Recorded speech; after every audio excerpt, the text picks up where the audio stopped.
It was supposed to be a simple surprise. I hadn't planned anything elaborate. Just a quick lunch delivery to my wife's office, something to break up her busy day. After all, work had been stressful lately for her, and she always took the time to ask about my day, my week. I figured it was my turn to do something nice for her, even if it was just a small gesture. I parked outside her office building around noon. It wasn't far from our apartment, but I hadn't been there in a while. The lobby was busy, full of people buzzing around, chatting about their work. I got in the elevator and made my way to her floor. She had a corner office, one with big windows that overlooked the city. I smiled to myself as I imagined how surprised she'd be when I walked in with her favorite sandwich and a latte. I could already hear her laugh, that soft sound she made whenever I did something thoughtful. It was always one of the things I loved most about her. As I walked down the hallway, I passed by a few other offices before I reached the door to hers. The glass panel on the door had her name etched in bold letters, and I couldn't help but smile. Lucy Williams, CEO. But when I reached for the handle, something stopped me. It was the sound of laughter. But not just any laugh. It was hers. And it wasn't the laugh I was used to hearing. It was light, carefree, and intimate. I paused, my hand still on the door, unsure if I should open it. The laughter continued, and I caught a faint sound of someone's voice, a man's voice, low and amused. The tone wasn't just friendly, it was familiar, warm. Too warm for an office setting, especially one that Lucy ran. For a second, I stood there, conflicted. Was this just a coworker? Maybe she was telling a joke. Maybe I was overthinking things. But then, another laugh, louder this time, followed by something I hadn't expected. A soft sigh. My heart skipped a beat. Without thinking, I pushed the door open. The scene that greeted me was nothing like what I had imagined. Lucy was sitting at her desk, her usual professional demeanor replaced with something entirely different. Across from her, sitting much too close, was a man I didn't recognize. He was casually leaning against the edge of her desk, his hand placed just a little too comfortably on her chair. They both stopped laughing when they saw me. The tension hit the room immediately. Lucy's eyes went wide, and she jerked back, trying to compose herself, but the damage had already been done. The smile on her face faltered, replaced by a look of shock and guilt. The man beside her straightened up, his posture defensive, like he had been caught doing something he wasn't supposed to. "Colton, I didn't expect you," Lucy started, but her words trailed off as she looked between me and the man at her desk. I didn't know what to say at first. I had walked in expecting to surprise her, to show her I was thinking of her, to make her smile in that way that always made me feel like I mattered to her. Instead, I was standing there, frozen, staring at the scene in front of me. The way they had been sitting, the way they looked at each other, it wasn't professional. It wasn't casual. It was intimate. Too intimate for coworkers. And that's when I saw it, the way he looked at her. It wasn't just admiration. It was something else. Something I recognized all too well. It was desire. My stomach twisted. I felt sick. "Who is this?" I asked, my voice surprisingly steady, despite the rage bubbling up inside me. Lucy stood up quickly, as if to distance herself from him, but the damage was done. The silence between us was deafening, broken only by the faint hum of the office air conditioning. "Colton, she started, but the words caught in her throat. I felt like I was suffocating. The man across from her finally stood up, his hands held up slightly, as though trying to appear non-threatening, though I could tell he wasn't concerned. "I'm sorry, man. I didn't know she was married," he said. His tone was nonchalant, dismissive. It wasn't an apology. It wasn't remorse. It was like he didn't care. And that's when it hit me. The truth. The truth that Lucy had betrayed me. The truth that she had let this happen. I turned to leave, the weight of the realization too much for me to handle in that moment. I didn't need to hear her excuses. I didn't need to hear her try to explain away what I had just walked into. The look in her eyes told me everything I needed to know. I didn't know what I was feeling as I walked out of that office. I wasn't angry, not yet. I was numb, walking through the motions, my legs moving but my mind stuck, replaying the scene over and over again. Lucy's face, the way she froze when she saw me, the man sitting too close, his eyes meeting mine with a confidence I could never have imagined. As I stepped into the elevator, I pressed the button to the ground floor, trying to focus on my breathing. I could feel the air around me growing thin, and with every second, the walls seemed to close in. I needed to get out of that building. I needed to leave before I did something stupid. When the elevator doors opened, I didn't even hesitate. I walked straight out of the building and into the parking lot. I got into my truck, slammed the door behind me, and sat there for a long time, staring out the windshield, struggling to find a way to understand what I had just witnessed. Lucy, my wife, the woman I trusted more than anyone. The thoughts were swirling. She had betrayed me. And not just in some small way, no, this was different. This was something I couldn't come back from. This wasn't just a mistake. It was something she had chosen. Something she had done intentionally, with someone else. I wanted to scream. I wanted to punch the dashboard, smash something, but my body felt too tired for that. I felt drained, empty. And the worst part was, I didn't know how to confront her. I didn't know what I would say to her when I walked through the door. I had no idea what I was going to do next. After a few minutes, I started the truck and drove home, the drive feeling like an eternity. I didn't speed, didn't even take any shortcuts. I just drove, 1 mile after another. My head was filled with so many questions I couldn't answer, but I didn't want to think about any of them. I wanted the silence to wash over me, to distract me from the pain gnawing at my insides. When I got home, I parked the truck in the driveway, staring at the front door of the house we had shared for the last 5 years.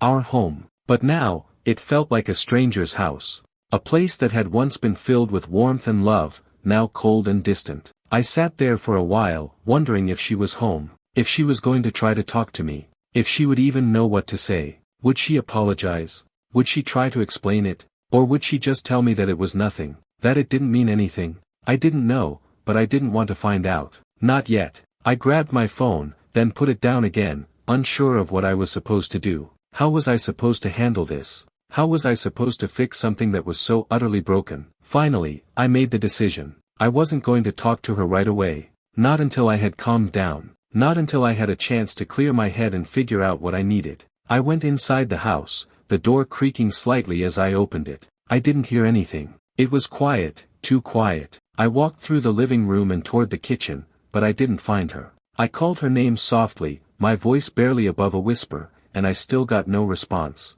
I checked the bedroom. Empty. The bed made, just like it always was.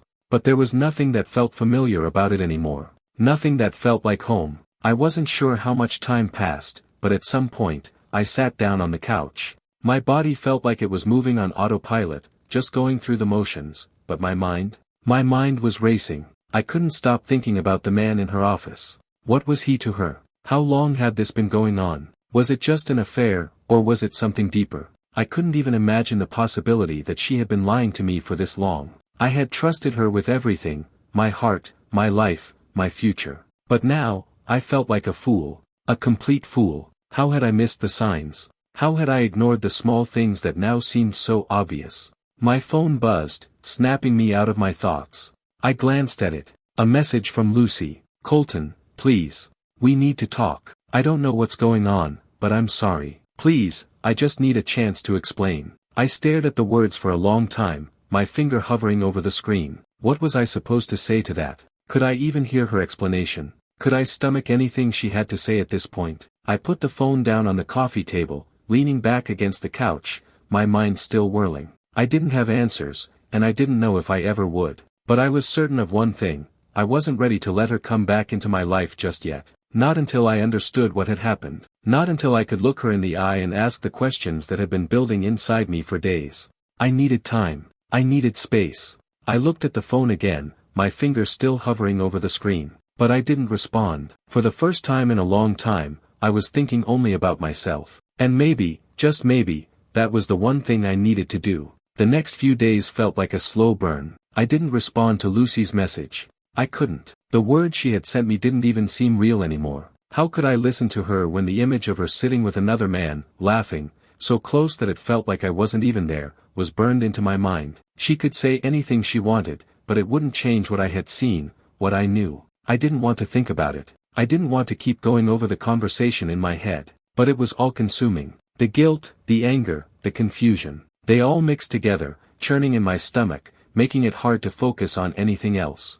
At work, I couldn't concentrate. Every email, every phone call felt distant. My mind kept drifting back to that moment, the sound of her laughter, the closeness of that man, the way she had frozen when she saw me. There was something in her eyes that I couldn't shake. It wasn't guilt, not exactly. It was something deeper, something more complicated. And the worst part, I didn't know if I even wanted to hear her explanation. Could I forgive her? Could I ever trust her again? Or was it already too late for that? The pain that I felt every time I thought about what she had done to me, to us, was enough to make me want to shut everything out. That night, I came home later than usual. I had spent the whole evening at the bar, nursing a drink and pretending I was okay, pretending like I wasn't falling apart inside. But I couldn't keep pretending anymore. I couldn't keep ignoring the fact that my whole life had just been shattered in one single moment. I walked into the house, and the silence was deafening. Lucy's things were everywhere, her coat on the chair, her shoes by the door, the familiar scent of her perfume lingering in the air. But there was no Lucy,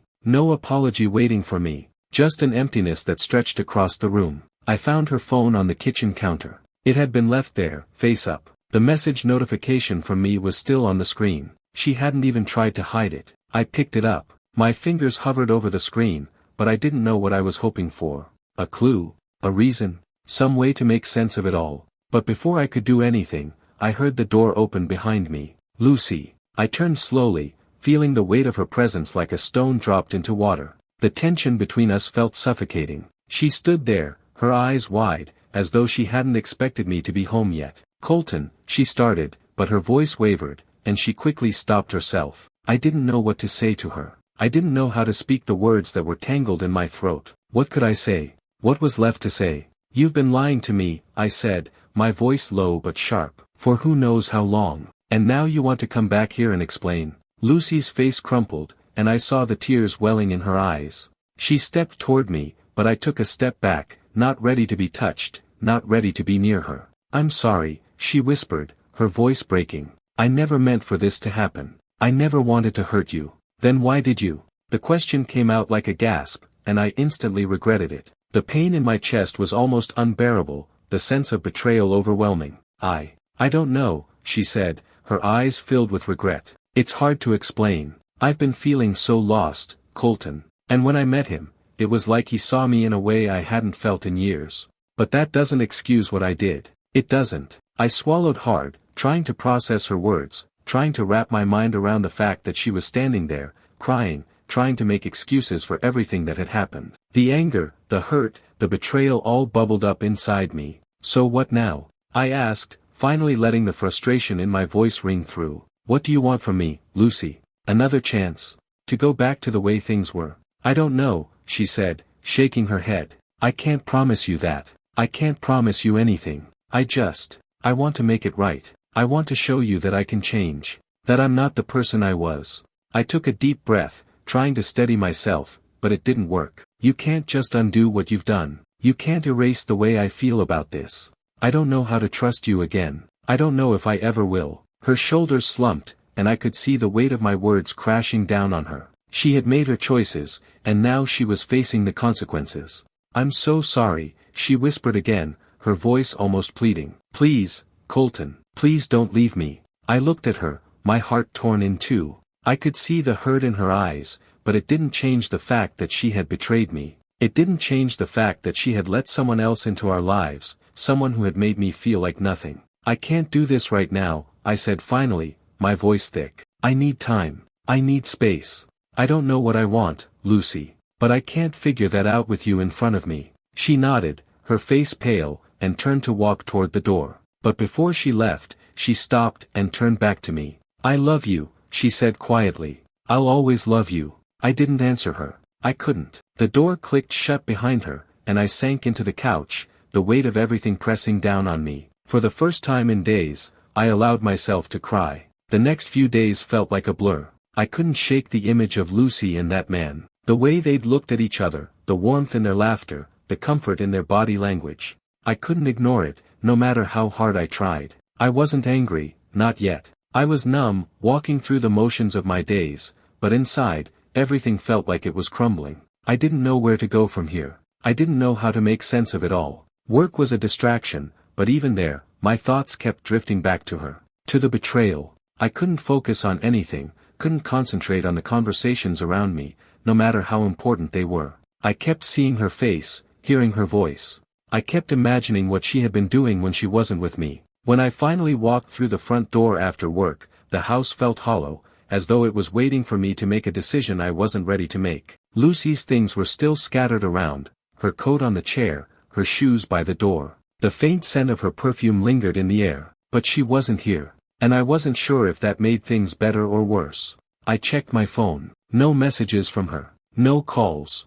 I wondered if she was waiting for me to make the first move. But I wasn't ready. I couldn't just act like everything was fine when it wasn't. I had to get out of here. The walls felt like they were closing in on me. I grabbed my jacket and left without a word, walking aimlessly through the streets, trying to breathe. I didn't know what I was looking for. I didn't know what I needed to fix, or how to fix any of it. I just needed to be away from the house, away from the questions that kept circling in my mind. After a few hours of wandering, I found myself sitting in a small bar, nursing a drink I hadn't really wanted. It wasn't about the alcohol, it was about the silence. The quiet. It was the only thing that seemed to make sense anymore. I didn't have to think about Lucy. I didn't have to confront the mess she had made. But the more I sat there, the more the questions piled up. How long had this been going on? Was it just one mistake? Or was it something more? And what was I supposed to do now? I wasn't sure what I wanted, but I knew one thing. I couldn't go back to the way things were. The way I had trusted her so completely, without questioning anything. The way she had become the center of my world. That trust had been shattered, and it couldn't be repaired overnight. Around midnight, I went back home. I couldn't stay away forever. Lucy was there, sitting on the couch, her head in her hands, her posture defeated. I could tell she had been waiting for me, and my heart sank. I had no idea what to expect, but I knew it wasn't going to be easy. "Colton," she whispered as I walked through the door. Her voice was soft, fragile. "I'm so sorry. I didn't say anything. I couldn't. I was frozen." The words were stuck in my throat, and the anger I thought I'd been holding back came rushing to the surface. "I don't even know where to start," she continued, her eyes pleading with me. "I don't expect you to forgive me. I don't even know if I can forgive myself. But I need you to know that it wasn't about you. I was lost, Colton. I didn't know what I was doing." I took a slow breath, trying to gather my thoughts. But it felt impossible. The words that had been circling in my mind, the things I wanted to scream at her, they stuck. I wanted to tell her how betrayed I felt, how angry I was, how foolish I'd been to believe she could never hurt me. But the words wouldn't come. "I don't know if I can hear this right now, Lucy," I said, my voice barely a whisper. "I don't know if I can believe anything you're saying." She nodded, tears welling in her eyes.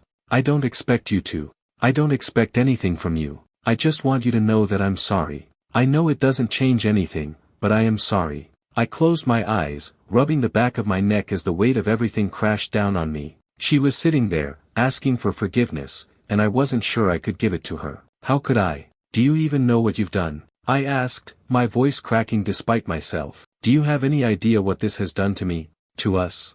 "I do," she said, her voice breaking. "I do know. I never meant for it to go this far. It was a mistake, Colton. A huge mistake. And I'm sorry." The tears in her eyes made my chest tighten, but they didn't soften the anger inside me. The pain was too fresh. It was too raw. "I don't know if I can do this," I whispered. "I don't know if I can just forget. Or if I even want to try." She lowered her gaze, the weight of my words settling between us like a chasm. For a long time, we just sat there, in the same room but miles apart. Finally, she stood up. "I understand. I'll give you space, Colton. I'll leave. I don't want to make this harder than it already is." I didn't stop her. I didn't say anything as she walked toward the door. She paused before leaving, looking back at me. "I love you," she whispered, her voice barely audible. I didn't respond. I didn't have the strength to. When the door clicked shut behind her, I finally allowed myself to breathe. But it didn't feel like relief. It felt like a weight, heavy and unrelenting, had taken its place. I spent the next few days in a haze. Lucy had left. She hadn't returned to the house, and I hadn't heard from her. I wasn't sure if I wanted to. The silence was suffocating, but at the same time, it was a relief. I didn't have to listen to her explanations or try to piece together the mess she had made. The house felt too quiet. Her absence was everywhere. The space beside me in bed was empty. Her coffee cup was still on the counter, untouched. The small things she used to do, the way she would leave little notes for me or put on music in the mornings, were all gone. And so was she. I couldn't stop thinking about what had happened, about the man in her office, about how easily she had allowed him into her life. The betrayal cut deeper with each passing hour, each time I thought about it. I couldn't get the image out of my head. The way they had looked at each other. The way he had touched her arm so casually. The way she had laughed with him, a laugh that wasn't mine to share anymore. The anger, the hurt, it was all there, festering like an open wound. I spent my days working, but even then, I couldn't concentrate. I found myself staring at my phone, wondering if I should reach out to her. But I wasn't ready. I didn't know what I wanted to hear from her anymore. She had left me with nothing but questions, and I wasn't sure I could face them all. Ryan was the only bright spot in my life right now. He seemed okay, or at least, he was pretending to be. I could see the cracks in his facade, though. The way he would look at me sometimes, like he was waiting for me to say something, to tell him everything was going to be okay. But I didn't know if it was okay. I didn't know if I could make everything okay again. That evening, I sat on the porch, nursing a glass of whiskey, trying to push the thoughts out of my mind. The cool night air helped, but it didn't take away the ache that lingered deep inside. I couldn't keep pretending that everything was fine when it clearly wasn't. I heard footsteps behind me, soft but deliberate. I turned and saw Ryan standing in the doorway, his eyes downcast. "Hey, buddy," I said softly. "You okay?" He didn't answer at first. He just stood there, looking like he wanted to say something but wasn't sure how to start.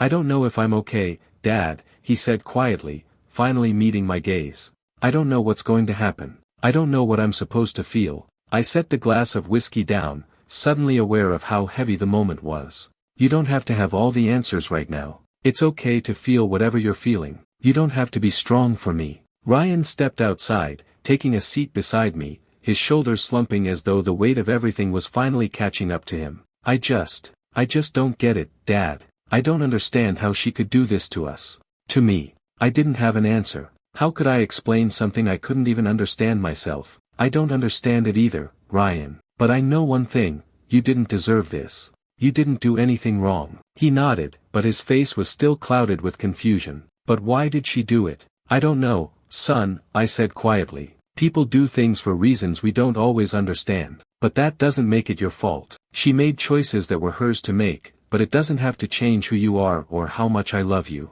Ryan's eyes glistened, and for a moment, I thought he might cry. But he didn't. He just leaned back in the chair, staring up at the stars. The silence stretched between us, but it wasn't uncomfortable. We were both trying to make sense of everything, trying to find a way to breathe through the pain. "I think I'm going to talk to her," Ryan said after a while, his voice so quiet I almost didn't hear it. I turned toward him, surprised by his words. "Are you sure?" He nodded, his face serious now. "I don't want to hold on to this anymore. I don't want to be angry all the time. I want to know why she did it. I need answers. And I think I need to hear it from her." I felt a pang of fear in my chest. I wasn't sure if I was ready for that, but I knew this was something Ryan had to do on his own terms. "I'll support you, son," I said, my voice steady. "Whatever you need, I'm here." Ryan looked at me, a small smile tugging at his lips. "Thanks, Dad." The next day, Ryan and I went for a walk around the neighborhood, just to get some fresh air and clear our heads. We didn't talk much, but the simple act of being together felt like a small step toward healing. The more we spent time together, the more I realized that maybe we both needed to take things one step at a time. I didn't know what would happen if Ryan talked to Lucy. I didn't know if he would get the answers he was looking for, or if it would only hurt him more. But I knew that this was his decision, his journey, and I had to let him walk that path, even if it terrified me. When we returned home, Lucy's car was parked in the driveway. She was standing on the porch, her shoulders tense, her hands clasped in front of her. She looked like she had been waiting for this moment for a long time, but I wasn't ready to face her. Not yet. The sight of Lucy standing on the porch stopped me in my tracks. I hadn't expected to come home and find her there, not after everything. Not after what I had seen, what she had done. And yet, there she was, standing at the edge of the house we had built together, waiting. I stopped in the driveway for a moment, watching her. Her posture was stiff, like she was trying to hold it together, trying to appear strong. But her eyes betrayed her, filled with something I couldn't quite place, regret, maybe, or desperation, or was it guilt? I couldn't tell. I didn't know if I wanted to know. Ryan stood beside me, his expression unreadable. He glanced at me, then back at Lucy. Without a word, he walked inside, leaving me alone with her. I stood there for what felt like an eternity, just staring at her. The woman I once loved. The woman I thought I knew. The woman who had shattered everything we had in the blink of an eye. "I didn't think you'd come back," I said, finally breaking the silence. My voice felt thick, like it was coming from somewhere deep inside me. Lucy's face faltered at my words, and she took a small step forward, almost as if she wanted to reach out to me, but she didn't. Instead, she stopped herself, her hands clasped tightly in front of her, like she was afraid to do something that might make everything worse. "I had to," she said softly, her voice shaky. "I don't know what else to do. I know I've hurt you, Colton, and I don't expect you to forgive me. I don't even know if I can forgive myself, but I have to try. I need you to hear me out." My heart thudded in my chest, and I swallowed hard, trying to keep my emotions in check. "I'm not sure what you want me to say, Lucy. I don't know what you think is left to fix." She took another step closer, her eyes filled with tears that she quickly wiped away, but it didn't stop them from falling. I know I can't fix everything, but I need you to know that this was a mistake, a huge one, and I'll spend the rest of my life trying to make it right." I stood there, feeling the weight of her words, but also feeling the numbness settle deeper into my chest. I wasn't angry anymore, at least, not in the way I had been when I first found out, but I was hurt, deeply, and the wound wasn't something that could just be bandaged over with an apology. "You broke me, Lucy," I said quietly, the words slipping out before I could stop them. "You shattered everything I thought was real, everything I thought I knew, and now, you want to fix it with just words, with just promises." She winced at my words, but didn't step back. She just stood there, looking at me like she was waiting for permission to keep going, to explain herself. "I never wanted to hurt you," she said, her voice full of quiet sorrow. "But I did, and I can't take that back. I wish I could, but I can't. All I can do is show you that I'm trying, show you that I'll do anything to fix the mess I've made." "Anything?" I asked, my voice skeptical. "You can't just say you're sorry and expect everything to go back to normal. You can't fix something that's been broken so deeply just by showing up and saying you'll try." She shook her head, her eyes lowering, ashamed. "I know, but I'll do whatever it takes. I'll go at your pace, Colton. I'll wait. I just need you to know that I'm here. And I'll always be here, if you'll let me." I looked away, feeling the weight of the moment pressing down on me. I didn't want to look at her. I didn't want to hear her talk about how sorry she was, how she wanted to fix things. I wanted her to feel the same pain I had felt. I wanted her to hurt like I had. But I knew that wasn't going to change anything. I had to be honest with myself. "I don't know if I can let you back in, Lucy," I said, my voice tight. "I don't know if I can trust you again. I don't know if I'll ever be able to forgive you." Her face fell, the hope that had been lingering in her eyes slipping away as I spoke. "I understand," she whispered. "I do. I just wanted you to know that I'm sorry. And that I'm not going anywhere. I'm here, whenever you're ready to talk." I stood there in the doorway, unsure of what to do, unsure of what to feel. I had spent so much time thinking about how I would react when this moment finally came. When she came back, apologetic, trying to explain. But I didn't have any answers for her. I didn't have any answers for myself. The silence stretched out between us, and I felt the weight of it. The years we had spent together, the love we had shared, all crumbling before my eyes. I wasn't sure if it could ever be rebuilt. "Go inside, Lucy," I said finally, my voice low and steady. "We'll talk later. But right now, I just need some time." She nodded slowly, her face full of regret, but she didn't argue. She turned and walked past me, stepping into the house, but not in the same way she had before. Not with the same certainty. And when the door closed behind her, I couldn't help but wonder, was it really over? The following days felt like I was living in a fog. I didn't know how to move forward. Part of me wanted to pull away, to put distance between myself and Lucy. But another part of me, the part that still loved her, wanted to reach out and find a way back to what we had before everything went wrong. But I wasn't sure if that was even possible anymore. Could we ever go back? Was it even worth trying? I spent most of my time at work, burying myself in tasks I didn't care about just to escape the thoughts that consumed me when I was home. I couldn't stop thinking about the way she had looked at me that night. Her face, her eyes, her tears. She was sorry, I could see that. But was it enough? Ryan noticed that something was wrong, of course. He wasn't stupid. He had seen the tension between me and Lucy. He'd heard the late-night arguments, the long silences. He was trying to hold everything together, but I could tell that even he didn't know what to say, what to ask. "Dad," he said one evening as we sat down for dinner. "Is Mom coming back?" I looked at him, the question hanging in the air, heavy and full of meaning. I wasn't sure how to answer. I wasn't sure if I wanted to. But he deserved the truth. "I don't know, Ryan," I said softly. "I'm not sure what's going to happen. "You're not mad at her anymore, are you?" he asked, his eyes wide, searching for an answer. "Because you used to be mad all the time." I hesitated before answering. "I'm still angry. But it's not just about being mad. It's about figuring out what's next. What's best for you, for us." Ryan nodded slowly, his eyes thoughtful. "I think I want things to be okay again," he said, his voice quiet, almost unsure. "I don't want to feel sad anymore." My heart broke for him in that moment. He shouldn't have to be carrying this weight. He shouldn't have to figure out how to fix this. "I know, son," I said, my voice thick with emotion. "I know. But we're going to get through this, okay? We'll figure it out. We just need to take it one day at a time." Ryan didn't say anything else. He pushed his food around on his plate, lost in his thoughts. I wished I could do more for him, take the pain away, make everything okay again. But I knew I couldn't. The only thing I could do was be there for him, and for myself. The next evening, Lucy came home. I wasn't sure what to expect. I had spent the entire day dreading this moment, but now that it was here, I couldn't find the strength to even say anything. She stood at the door, hesitating, looking like she wanted to say something but wasn't sure how to start. Her eyes searched mine, but I didn't know what to do with the emotions she was sending my way. I had expected her to apologize again, but instead, she just stood there, silent. "I don't know where we go from here," I said finally,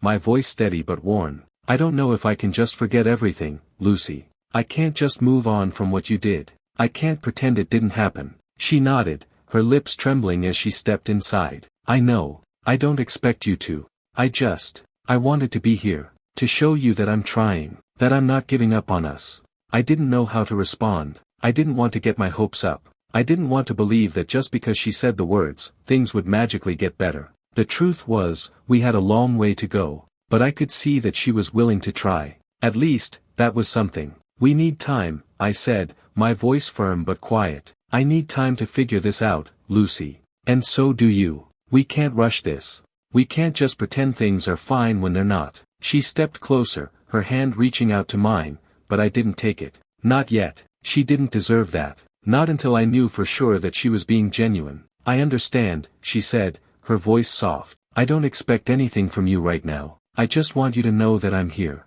I'm not going anywhere unless you say so." I didn't say anything in response. I just turned away, not wanting her to see the tears threatening to fall. I needed time. I needed space to process everything. I needed to figure out what I wanted, what I needed, and whether or not I could ever trust her again. "I'm going to bed," I said quietly, my throat tight. "We'll talk later." Lucy nodded, her face full of regret, but she didn't push. She knew. We both knew. This wasn't something we could fix in a single night. As I lay in bed, staring at the ceiling, I realized that I wasn't just angry at her. I was angry at myself. Angry at the fact that I had allowed this to happen, that I had put my trust in someone who had so easily broken it. The betrayal hurt, yes. But what hurt more was the fact that I had trusted her completely, and she had taken that trust and thrown it away. I didn't know what would happen next. I didn't know if I could forgive her. But I knew I had to find a way to heal. For myself. For Ryan. And maybe, just maybe, for us. The days passed in a quiet blur, each one feeling like it dragged longer than the last.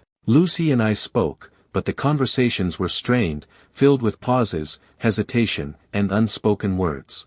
There was an overwhelming tension in the air, a weight that neither of us knew how to lift. It was like we were both walking on eggshells, too afraid to say the wrong thing, but too afraid to say nothing at all. Ryan seemed to sense the shift in the house. He was quieter, withdrawn, but still trying to keep things normal between the two of us. He had stopped asking if Mom was coming home, though I could tell that deep down, he was still waiting for some kind of answer, some sign that everything would return to what it once was. But that wasn't going to happen. Not now. Not yet. Lucy had moved back into the house, but it didn't feel the same. It didn't feel like home. The space between us felt insurmountable, even when we were in the same room. The only thing we really shared now were the meals we ate together, the hollow exchanges about Ryan, and the forced pleasantries we offered each other out of habit. One evening, after dinner, I found myself standing at the sink, washing dishes. I didn't want to face her. Not yet. The words I had been holding back all week were threatening to spill out, but I wasn't sure if I was ready to say them. Lucy had come into the kitchen and stood there for a moment, watching me without saying anything. I didn't acknowledge her presence. I couldn't. The pain from everything she had done still felt raw. Finally, she spoke, her voice tentative. Colton, I didn't turn around. Yeah. I know things are hard right now, but I want to talk. I want to try and explain. She paused. I don't know if it'll make a difference, but I need to say it. I dried my hands, placing the towel down on the counter, before turning to face her. Her eyes were tired, red from the constant stream of emotions that had passed through her in the last few days. She looked vulnerable, and part of me felt sorry for her. But then I remembered the hurt, the betrayal, and all the things I couldn't forget. Explain what, Lucy? My voice was sharp, and I couldn't stop it. Explain why you let that man into our lives. Into my life. Her face fell at my words, and she quickly wiped her eyes. I didn't mean for it to happen. I got lost, Colton, and I didn't know how to find my way back. I didn't know how to talk to you. I didn't know what was happening to us. And when he showed up, it felt like maybe he was the answer I was looking for. I swallowed hard, the lump in my throat making it difficult to speak. You think he was the answer? You think what you did, betraying me, lying to me, was the answer? I didn't know what else to do, she whispered, stepping closer. I made a mistake, a huge mistake, and I will regret it for the rest of my life, but I need you to know it wasn't about you. It wasn't about our marriage. It was about me, about the emptiness I felt. Is that supposed to make it better? I asked bitterly. Because it doesn't. I don't care why you did it. The fact is, you did it, and that's something I'm going to have to live with. She reached out, hesitating for a moment before placing her hand on mine. I didn't pull away, but I didn't respond either. I couldn't. I'm so sorry, she said again, her voice breaking. I don't know if I'll ever be able to make it right, but I want to try. I want to show you that I can be the person you need me to be. I looked at her for a long time, the weight of the situation bearing down on me. I wanted to feel something, forgiveness, closure, anything, but all I felt was exhaustion. The kind of exhaustion that comes from trying to hold something together that was already broken. I don't know if I can believe you anymore, Lucy, I said quietly. I don't know if I can trust you the way I used to. She nodded slowly, the tears falling freely now. I understand, she whispered. I don't expect you to forgive me right away, and I know it's going to take time. But please let me try. I'll do whatever it takes. I stood there in the kitchen, staring at her. My mind was spinning, my heart torn in 1,000 directions. Could I ever forgive her? Could we rebuild what had been so easily shattered? I didn't have an answer, and I wasn't sure if I would ever find one. I'm not ready, Lucy, I said finally, the words feeling heavier than I ever thought they would. I need time. I can't just forget. I can't pretend like nothing happened. I know, she said softly, her voice full of regret. I know. I'll wait. I'll wait for as long as it takes. We stood there for a moment in silence. The air between us was thick with unspoken words, and I couldn't bring myself to say anything more. The truth was, I didn't know what would happen next. I didn't know if Lucy could ever truly earn my trust again. But for the first time since all of this started, I finally felt like I was taking a step toward healing. Maybe not for her, but for myself. Because if I didn't start to heal, if I didn't start moving forward, I would stay stuck in the same place forever. And that was one thing I wasn't willing to do. The days that followed were heavy with silence, but beneath the surface, something was shifting. Lucy tried, I could see that. She made an effort to be here, to help out around the house, to talk to Ryan when she could. But it wasn't the same. It wasn't how it used to be. There was a barrier between us now, one that neither of us could cross easily. We'd spent years building a life together, and in one moment, it all crumbled. I didn't know if it could ever be repaired. Ryan seemed to be doing better, at least outwardly. He wasn't as withdrawn as he had been, though I knew he was still struggling. Every so often, I'd catch him staring at the walls, his thoughts lost in some place I couldn't reach. But he wasn't asking questions anymore. He wasn't asking if his mom was coming back, or if everything would go back to the way it was.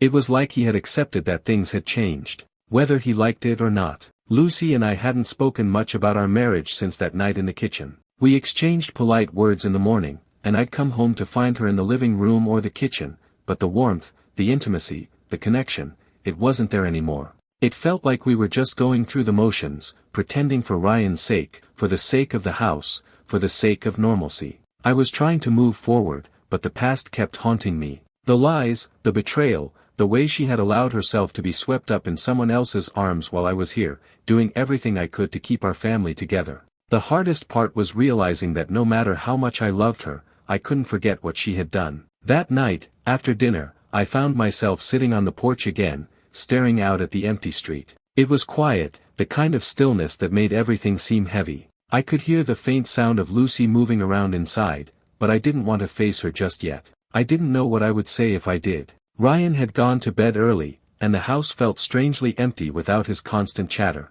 I could feel the loneliness creeping in again, but this time, it was different. It wasn't just about Lucy, it was about me. I had spent so much time trying to hold everything together, trying to fix what was broken, that I had forgotten about myself. I had forgotten that I, too, needed time. I, too, needed space. As I sat there, lost in thought, I heard the door open behind me. I didn't turn around. I already knew who it was. Lucy stepped onto the porch, her footsteps soft, tentative. I didn't say anything. I didn't need to. I could feel the weight of her presence next to me, but I didn't look at her. Not yet. I've been thinking, she said, her voice low. About us. About everything. I still didn't look at her. I didn't know if I was ready to hear what she had to say, but I knew that if I didn't listen now, I'd regret it later. I don't want to keep pretending, Colton, she continued. I don't want to be in this limbo anymore. I don't want us to be stuck in the past. I know I've hurt you, and I can't take that away.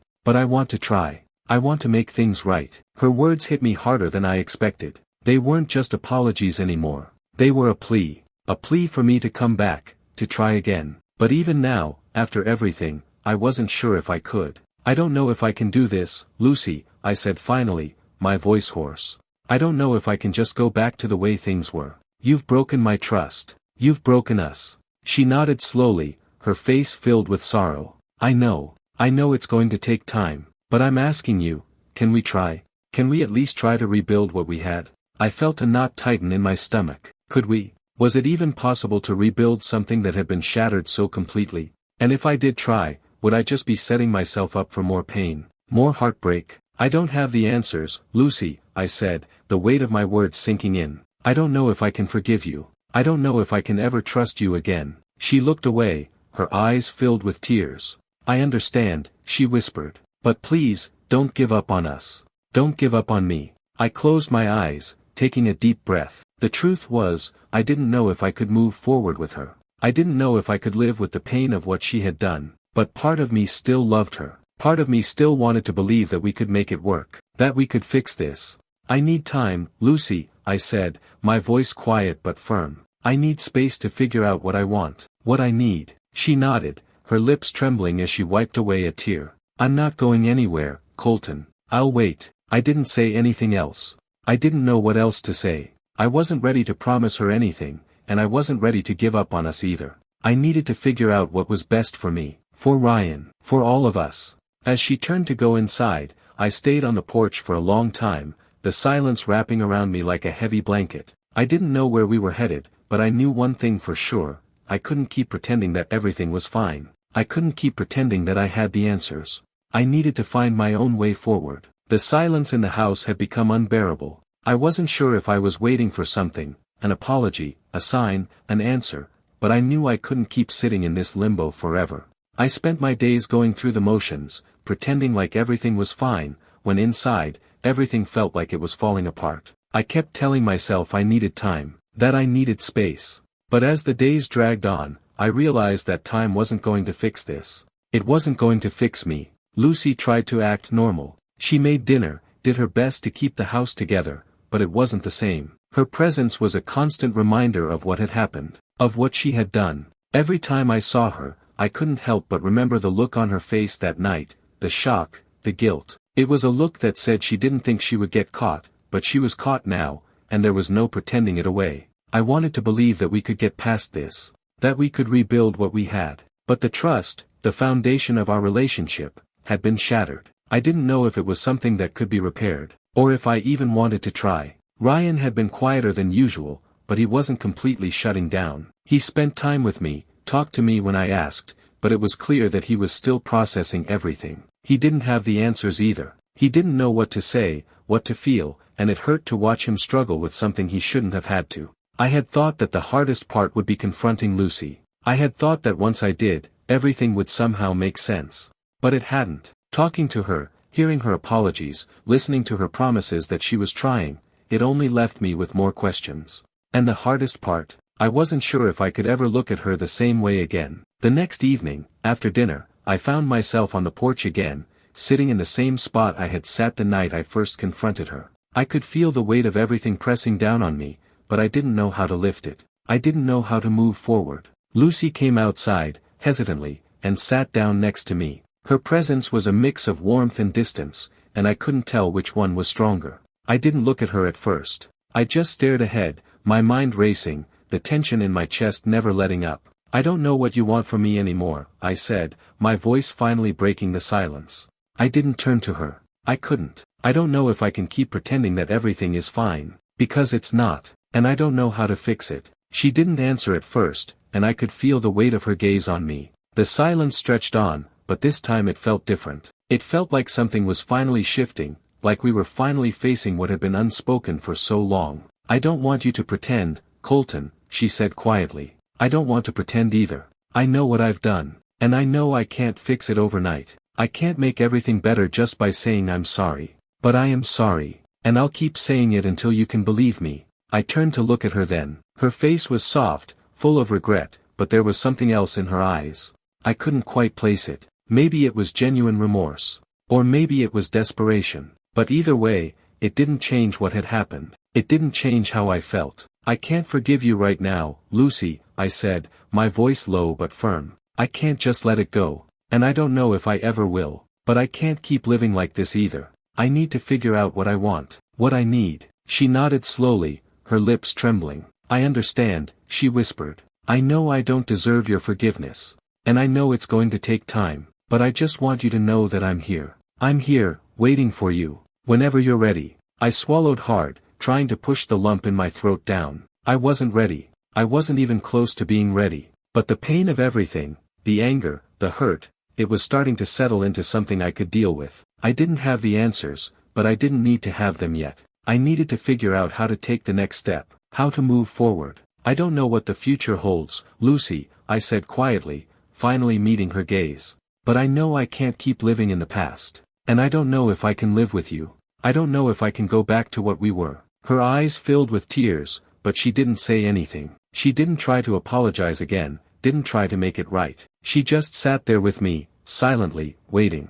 And in that moment, I realized something. Maybe we could never go back to the way things were. But maybe, just maybe, we could build something new, something better. Not today, not tomorrow, but someday. That thought, small as it was, felt like the first breath I had taken in a long time. The next few days felt strangely quiet. Lucy gave me the space I needed, and though we spoke only when necessary, there was an unspoken agreement between us. I wasn't ready to open up to her fully, not yet. But I could see that she was trying, and I wasn't sure if that was enough. The idea of rebuilding something that had been torn apart felt impossible, but as the days went on, I began to see that maybe there was hope. Not for a perfect reconciliation, but for something different, something new. Ryan was still adjusting, still figuring out how to navigate this fractured reality. He spent more time with me, playing games, watching movies, small things that used to feel normal. But even in those moments, there was always a slight tension, a reminder that things had changed. One afternoon, I found myself standing in the kitchen, staring at the half-empty coffee cup in front of me. It was a Wednesday, and the house felt colder than usual. I couldn't put my finger on why, but I knew something was off. I could feel the gap between Lucy and me widening again, even if we weren't speaking much. The silence was starting to feel less like a space for healing and more like an obstacle. I heard the sound of footsteps behind me and turned to see Lucy standing in the doorway. Her face was uncertain, like she was trying to gauge whether this was the right moment. "I know this isn't easy," she said, her voice quiet. "And I don't expect things to change overnight. But I've been thinking, maybe we should talk. Not about everything, but about us. About what we want going forward." I didn't answer right away. The thought of talking about us made my stomach churn. What was left to say? I had already told her how I felt, told her how hurt I was. But there was a part of me that knew she wasn't going to stop trying. She wasn't going to give up, no matter how many walls I put up. "I don't know what you want me to say, Lucy," I said finally, my voice tired. "I don't know if I can give you the answers you're looking for." She took a step closer, her eyes searching mine, as if looking for something that might give her hope. "I'm not asking you for answers. I'm just asking you to be honest with me. If you don't want me here, if you don't want to try, I'll leave." But I can't fix this if I don't know where we stand. I looked at her, feeling a mixture of frustration and confusion. She was asking for something I wasn't sure I could give. She wanted honesty, but could I really be honest with her? Could I tell her everything I was feeling without completely breaking her? I don't know what I want, I admitted, the words feeling foreign on my tongue. I don't know if I can trust you again. I don't know if I can ever forgive you. But I also don't know if I'm ready to let go. I don't know what that would look like. I don't know if I can live with that. Her expression softened, her shoulders sagging as if a weight had been lifted, though not entirely. I understand, she whispered. I just need you to know that I'm here, Colton. I'm not going anywhere unless you ask me to. But I want you to know that I'm ready to try. I'm ready to rebuild whatever we can. I closed my eyes, trying to calm the storm inside me. I wasn't sure what I was ready for, or if I would ever be able to fully heal. But I knew one thing, I couldn't keep living in this in-between place. I couldn't keep pretending that everything was okay when it wasn't. I don't have all the answers, Lucy, I said, my voice thick with emotion. But I do know that I need time. I need to figure out what's best for me, for Ryan, and for us. She nodded slowly, her eyes full of understanding. I'll wait, Colton. I'll wait for as long as it takes. I'm not giving up. For a moment, we just stood there, in the kitchen, the silence stretching between us. I didn't know what the future held. I didn't know if I would ever be able to forgive her. But for the first time in weeks, I felt like I was starting to move forward, even if it was only a small step. I'm not sure what comes next, I said quietly, finally breaking the silence. But I'm willing to try. I don't know if we can fix everything, but I think we can start. At least, I hope so. Lucy's face softened, a small, hopeful smile tugging at the corners of her lips. That's all I'm asking for. A chance. It wasn't much. It wasn't a promise. But it was a start. And for the first time in a long time, I felt like maybe there was hope. Not for the past, but for the future. As Lucy reached out, gently touching my arm, I realized that maybe, just maybe, we could rebuild. Maybe not everything could be fixed, but we could try. And sometimes, trying was enough.